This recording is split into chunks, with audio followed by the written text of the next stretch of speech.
Okay.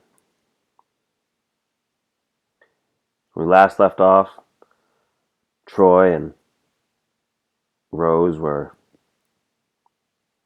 having an argument about um, Gabe, who's in the hospital now. This next scene opens up. It's the interior, a day room, Western Psychiatric Hospital. It's daytime. The ringing phone continues over this. So you hear the phone ringing, and this is what you see on the screen. It's a close-up on Gabe. Hospital pajamas, cleaned up, haggard, sedated. A hand brings a spoonful of mashed carrots to Gabe's lips. He opens his mouth. A ruckus in the corridor outside scares him. He closes his mouth. Then he looks at the person who's holding the spoon and opens his mouth again.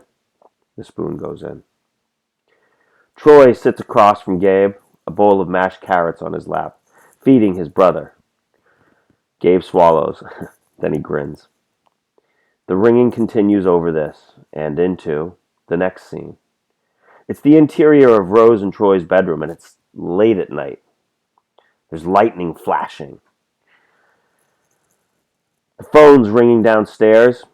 Rose, barely awake, switches on a small bedside table, then hurries down to the phone. Troy opens his eyes as he hears Rose answering it, then silence. Troy sits up as she climbs the stairs. Corey calls from his room, "Mama?" And then Rose goes into the bedroom.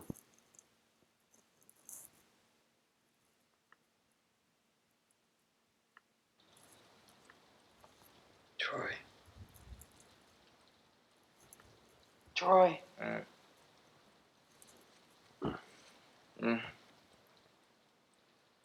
There's a hospital. Alberta had the baby.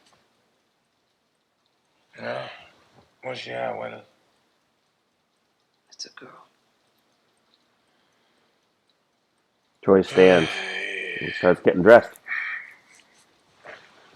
I better get on down there to see her. Troy.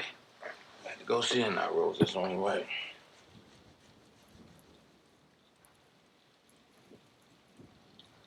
What's the matter? Baby all right, ain't it? Alberta died having the baby. She died. We say she dead. Alberta dead? They said they'd done all they could. They couldn't do nothing for her.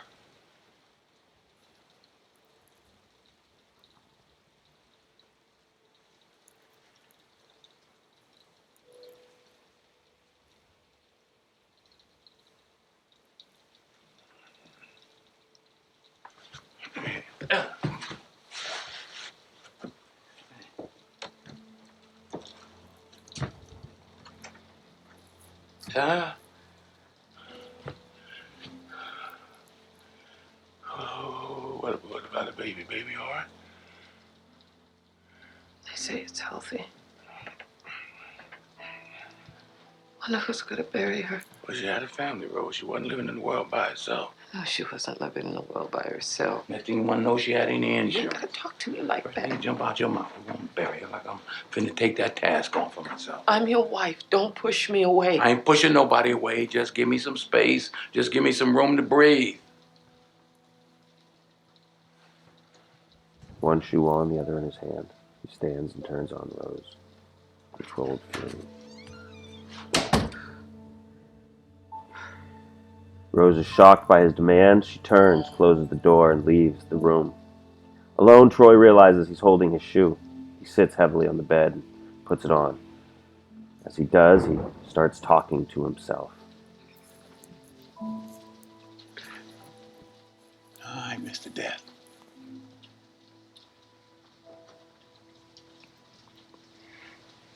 I tell you what I'm gonna do.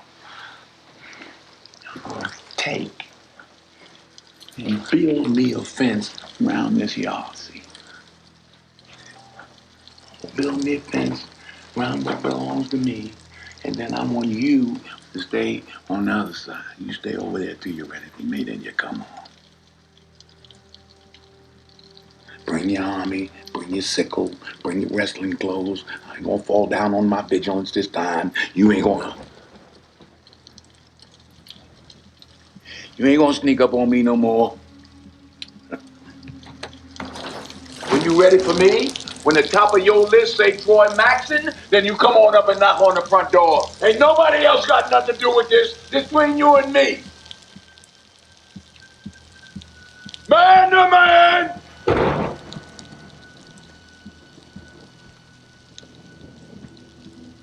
You stay on the other side of that fence till you're ready for me. Then you come up and knock on that front door anytime you want.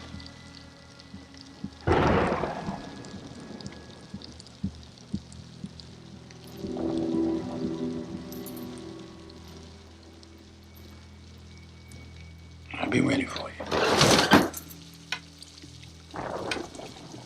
Troy waits again, no response. He draws himself back into the room, closes the window.